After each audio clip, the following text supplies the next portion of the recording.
এই দুনিয়ায় তো থাকা যাবে না রে ভাই। বহু রাজা বহু বাদশাহ দুনিয়ায় থাকার জন্য বহু কৌশল অবলম্বন করেছেন, কিন্তু কেউ সফল হতে পারে নাই। যিনি থাকার রহমাতুল লিল আলামিন, আল্লাহ যার জন্য গোটা দুনিয়াটাকে আলোকিত করেছেন, সেই নবীও তো দুনিয়ায় নাই, বিদায় হয়ে গেল। বুঝতে পারে না কখন নবী ইন্তেকাল হবে। যদিও আজরাইলকে আল্লাহ তাআলা নবীর কাছে পাঠিয়ে বলছেন, রে আজরাইল, নবীর কাছ থেকে অনুমতি নাও।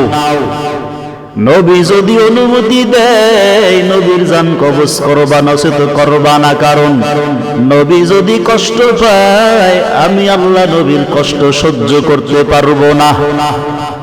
এরে নবীর উম্মতের দল, এই দুনিয়ায় আসার সিরিয়াল আছে বাবা, যাওয়ার কোনো সিরিয়াল নাই। তাকাইয়া কি দেখো না, বড়র কাঁধে ছোটর লাশ, ছোটর কাঁধে বড়র লাশ, সন্তানের কাঁধে বাবার লাশ, বাবার কাঁধে সন্তানের লাশ, ছোট ভাইয়ের কাঁধে বড় ভাইয়ের লাশ, বড় ভাইয়ের কাঁধে ছোট ভাইয়ের লাশ, নানার কাঁধে দাদার লাশ, নানার লাশ, নানার কাঁধে দাদার কাঁধে নাতির লাশ। এর নবীর উম্মতের দল, কোন বেঈমান কেউ যদি বলি, ও বাবা তুমি আল্লাহ মানো না, নবী মানো না, ধর্ম মানো না, কোরআন মানো না, কিন্তু মরণ যে হবে এই কথার স্বীকৃতি দাও, মানো, বলবে হ্যাঁ মানি।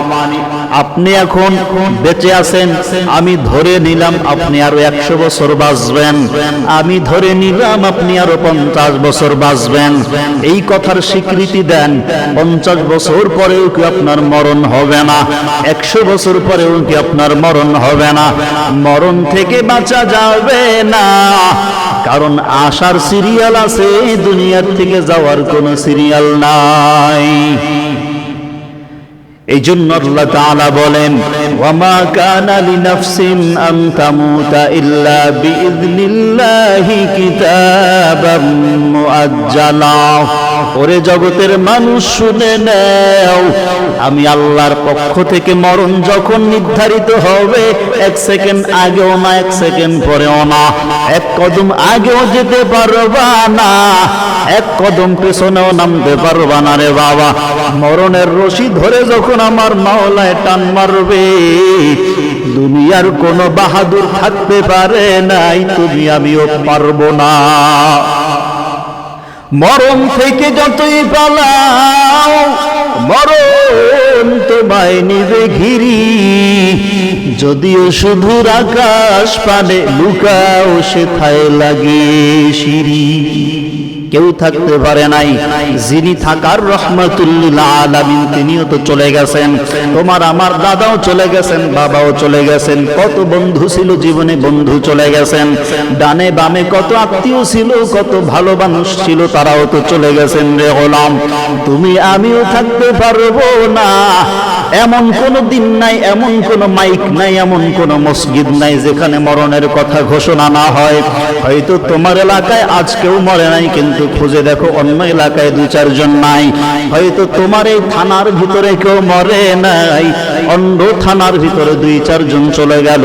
তোমার উপজেলার ভিতরে, জেলার ভিতরে, বিভাগের ভিতরে কেউ মরে নাই, কিন্তু অন্য বিভাগে খোঁজ নিয়ে দেখো অ্যাক্সিডেন্টে 10 জন নাই, 5 জন নাই, সাপের আঘাতে 2-4 জন নাই, সন্ত্রাসীদের হামলায় 2-4 জন নাই, ঘুমের ঘরে 2-4 জন নাই। ওরে বাবা, মরণের ব্যাপারটা কিন্তু থেমে নাই রে গোলাম। ওরে আল্লাহ যখন যাকে ডাক দিবে, যখন যার গলার রশি ধরে টান মারবে, কেউ থাকতে পারবে না, আমার মাওলার কাছে চলে যাওয়া লাগবে। ঘুন্টিওয়ালা ঘুন্টি বানায়, ঘুড়ি বানাইয়া ঘুড়ির গলার সঙ্গে রশি লাগায়া, ঘুড়ির মালিক হাতের ভিতরে রশি ধরে ছেড়ে দেয়। ও ঘুড়ি যাও যাও, আকাশের ভিতরে উঠতে থাকো, দুপুর বেলা ছেড়ে দেয়, বা বিকাল বেলা ছেড়ে দেয়, কিংবা সকাল বেলা ছেড়ে দেয়। সারাদিন উড়বি, নিজের আরাম করবি, নিজের মনের মতো ঘুরবি, কখনো ডানে যাবি, কখনো বামে যাবি, কখনো নিচে নামবা, কখনো আরো যত শক্তিতে তোমার চাই উপরে চলে যাইবা, কিন্তু ভুলে যাইও না ঘুড়ির গলার রশি কিন্তু ঘুড়ির মালিকের হাতের ভিতরে ধরা। যখন সন্ধ্যা নেমে আসবে, রশি ধরে যখন মালিক টান মারবে, আস্তে আস্তে মালিকের কাছে চলে আসা লাগবে। ঘুড়ি তার ক্ষমতা দিয়ে আকাশে উঠতে পারবে না। আল্লাহ বনি আদমকে বানাইলেন, ও বনি আদম, আমি আল্লাহ তোমারে বানাইলাম, দুনিয়ার সব বাক স্বাধীনতা দিয়ে দুনিয়ায় পাঠাইলাম, কিন্তু এই 3.5 হাত নামক ঘুড়ির গলার ভিতরে মরণের রশি আল্লাহ লাগায় দিছে। 20 বছর, 10 বছর, 50 বছর, 100 বছর হায়াতের জিন্দেগিতে দুনিয়ায় যত বাহাদুরি মন চায় করে, কিন্তু মরণের কথা ভুলে যাইও না। আমি 3.5 হাত ঘুড়ির মালিক নামক আল্লাহ যখন রশি ধরে টান মারবো, কোন দুনিয়ার বাহাদুরেরা বাহাদুরি করিয়া দুনিয়ায় থাকতে পারবা না। আস্তে আস্তে যদিও হয় 50 বছর পরে, 60 বছর পরে, 100 বছর পরে আমার আল্লাহর কাছে আশা লাগবে। দুনিয়ায় কারো ক্ষমতা দিয়া টিকে থাকা যাবে না। মরণ এমন একটা জিনিসের নাম, যে মরণ নামক জিনিসটা দুনিয়ার জিন্দেগিটাকে বন্ধ করে দিতে পারে, দুনিয়ার সব আরাময়েশের বাতি নিভায়া দিতে পারে, তার নাম হলো মরণ। যদি বসা অবস্থায় মরণ লিখে রাখেন, বসা অবস্থায় মরণ হওয়া লাগবে। যদি দাঁড়ানো অবস্থায় মরণ লিখে রাখেন, দাঁড়ানো অবস্থায় মরণ হওয়া লাগবে। যদি পানির ভিতরে মৃত্যু লিখে রাখেন, ওখানে গিয়া মরা লাগবে। যদি বিদেশে গিয়া মরণ আল্লাহ লিখে রাখেন, লক্ষ টাকা বিমান ভাড়া দিয়া বিদেশ গিয়া মরা লাগবে রে বাবা।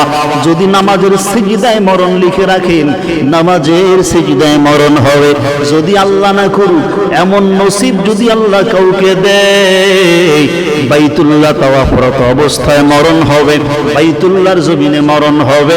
এমন নসিব যদি আল্লাহ কারো তকদিরে লিখে রাখেন, ওখানে গিয়া মরা লাগবে।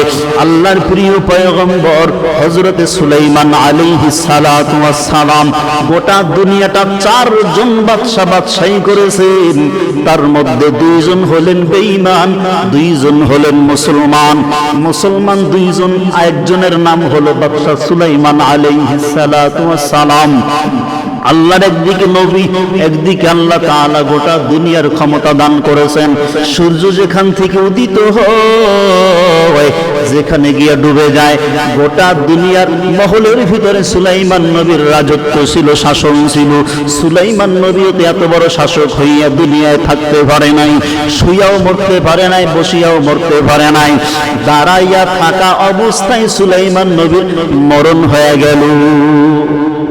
बसुलैमा दाद मुल्को सरवरी शुदमती खाक बसते वाफरी बसुलैमा दाद मुल्क सरवरी शुदमती खाक बसते वाफरी। বাইতুল মুকাদ্দাস, বাইতুল মাকদিস নির্মাণ করতেছেন 12,000 জিন কর্মচারীদেরকে লইয়া। সুলাইমান নবী মসজিদের দিক নির্দেশনা দেয়, কেমনে কাজ করবা, কোন ভাবে কাজ করবা, কেমনে সুন্দর হবে, এইভাবে সুলাইমান নবী দিক নির্দেশনা দিতেছেন। কর্মচারীরা কাজে মনোযোগ দিয়ে কাজ করতেছেন। কাজের অর্ধেক সময় হয়ে গেল, কাজ এখনো সমাপ্ত হয় নাই। 50% কাজ হওয়ার পরে আল্লাহ তাআলার আদেশ হইল, ও আজরাইল দেরি করিও না, আমার সুলাইমান নবীর রূহটা বের করে নিয়ে আসো। আজরাইল আলাইহিস সালাতু ওয়াস সালাম বলেন, ও আমার রব, সুলাইমান নবী গোটা জগতের বাদশা, জানি সুলাইমান নবী দুনিয়ায় থাকতে পারবে না, কিন্তু আপনার ঘর বাইতুল্লাহ নির্মাণ করতেছেন, বাইতুল মাকদিস। ও আল্লাহ, বাইতুল মাকদিসের কাজটা একটু সম্পূর্ণ করার সুযোগ দেন। এরপরে সুলাইমান নবীকে ডাক দেন। আল্লাহ কয়, আজরাইল বেশি বুঝবি না, আমি আল্লাহ হুকুম করছি নবীকে মরা লাগবে, তার মানে তার জান বের করে নিয়ে আসো। মসজিদ আমি আল্লাহর, আমার আল্লাহর ঘর, কাজের সমাপ্তি ঘটাবো আমি আল্লাহ, রক্ষণাবেক্ষণ করব আমি আল্লাহ। কাদের কুদরত দারি বরকামাল আনতা রব্বি আনতা হাসবি জুল জালাল কাদের কুদরত দারি বরকামাল আনতা রব্বি আনতা হাসবি জুল জালাল। আজরাইল আল্লাহর হুকুমে চলে আসলেন সুলাইমান নবীর কাছে। সুলাইমান নবীর কাছে আসার পরে দেখতেছেন সুলাইমান নবী লাঠির উপরে ভর করে দাঁড়ায় আছেন, চাহনি হালাতে বলতেছেন, হা করে আছেন। কর্মচারীদেরকে হুকুম দেয়, বাদশার হুকুম পাইয়া কর্মচারীরা কাজ করে, রাজার হুকুম পাইয়া প্রজারা জনগণ কাজ করতেছে। 12,000 সৈন্য বাইতুল মুকাদ্দাস নির্মাণাধীন কালে সুলাইমান নবীর ইন্তেকাল হয়ে গেল। আল্লাহর হুকুমে সুলাইমান নবী দাঁড়ায় আছেন।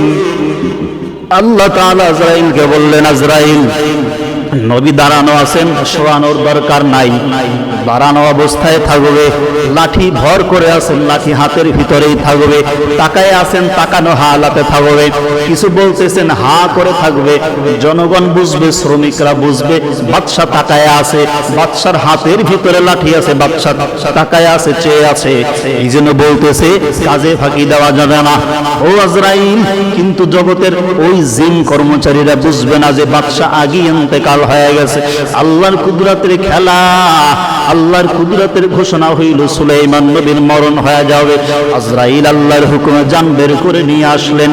হঠাৎ করে সুলাইমান নবী আজরাইলকে দেখিয়া প্রকম্পিত হয়ে গেল, দেহের ভিতরে ঘাম দিয়া দিল। আজরাইল ডাক দিয়া কই, ও পয়গম্বর সুলাইমান, আপনি চিন্তা করবেন না, আপনার মসজিদের জিম্মাদারিত্ব আল্লাহ তাআলা নিয়েছেন, আপনাকে চিন্তা করার জন্য নিষেধ করেছেন। আপনাকে আল্লাহ ঘোষণা করেছেন আপনাকে আমার মাওলার কাছে চলে যাওয়া লাগবে। আজরাইলকে সুলাইমান নবী ডাক দিয়া বলেন, ও আজরাইল ভাই, আল্লাহ যেহেতু চাইছেন আমি সুলাইমান নবী দুনিয়ায় থাকার কোনো ইখতিয়ার নাই, আল্লাহর হুকুম পালন করে নেও, আমি সুলাইমান নবীর রূহ ভিতর থেকে বের করে নিয়ে যাও। আজরাইল সুলাইমান নবীর রূহ ভিতর থেকে বের করে নিয়ে গেলেন। সুলাইমান নবী দাঁড়ানো অবস্থায় রয়ে গেল, চাহনি হালাতে রইলেন, বলা অবস্থায় হা করে তাকায় রইলেন। জিন কর্মচারীরা মনে করতেছে বাদশা দাঁড়ায় আছে, কাজে ফাঁকি দেওয়া যাবে না, সুলাইমান নবী দাঁড়ায় আছে।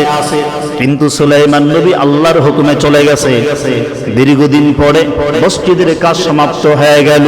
আল্লাহ তাআলা মাটির ভিতরে থাকা ওই পোকাকে আদেশ করলেন, ও আমার সৃষ্টির ওই পোকা, তুই কার গোলাম? পোকায় বলে, আল্লাহ আমি তোমার গোলাম, কারণ দুনিয়ার কেউ আমাদের বানায় নাই, যিনি আমাদের বানাইছে তিনি হইল আল্লাহ। তুমি হুকুম করো, তোমার কোন হুকুম পালন করতে হবে। আল্লাহ তাআলা ওই পোকাকে হুকুম করলেন, ও ওই পোকা, সুলাইমান নবীর লাঠির নিচের অংশ খেয়ে দাও। ওই পোকা কিট কিট কিট কিট করে লাঠির নিচের অংশটা যখন খেয়ে ফেলল, সুলাইমান নবী লাঠি ভেঙ্গে জমিনে কাই হয়ে পড়ে গেল। জিনদের ভিতরে যিনি সর্দার ছিলেন তিনি দৌড়াইয়া সুলাইমান নবীর কাছে আসলেন, মাথার নিচে হাত দিয়ে বলে, বাদশা ইন্তেকাল হয়ে গেল। গাইবি আওয়াজ, ও জিন কর্মচারীরা, সুলাইমান নবী আজকে মরে নাই, বহু আগে সুলাইমান নবীকে আল্লাহ তাআলা দিয়া নিয়ে গেল। কিন্তু কাজ সমাপ্তির জন্য, জগতের মানুষদের দেখানোর জন্য আল্লাহ সুলাইমান নবীকে দাঁড় করায় রাখলো। জিন কর্মচারীরা এই আওয়াজ পাওয়ার পর আশ্চর্য হয়ে গেল, আল্লাহর কি কুদরত! মরণ বোধহয় এমনই হবে, কখন ভেতর থেকে প্রাণ পাখি উড়ে চলে যাবে, কেউ ধরেও রাখতে পারবে না, বুঝতেও পারবে না, কিছু বলারও শক্তি পাবে না। সুলাইমা দাদে মুলক সরওয়ারি সুদমতি খাক মশতে ওয়াফরি। সুলাইমা দাদে মুলক সরওয়ারি সুদমতি খাক মশতে ওয়াফরি। এই জন্য বাবা মরণ তো হওয়া লাগবে। বেঈমান হয়ে মরিও না, নেককার হয়ে মরো। আল্লাহকে বেজার করে কবরে যাইও না, আল্লাহকে খুশি করে কবরে যাও। নবীকে কান্দাইয়া কবরে যাইও না, নবীর মোহব্বতের মালা গলায় লাগায় কবরে যাও রে বাবা। এটা তো বিশ্বাস করো মরণ একদিন হবে, হবে, হবে, কোনো সন্দেহ নাই। যেহেতু মরণ হবে, অতএব মরণের সামান জোগাড় করিয়া কবরে যাও।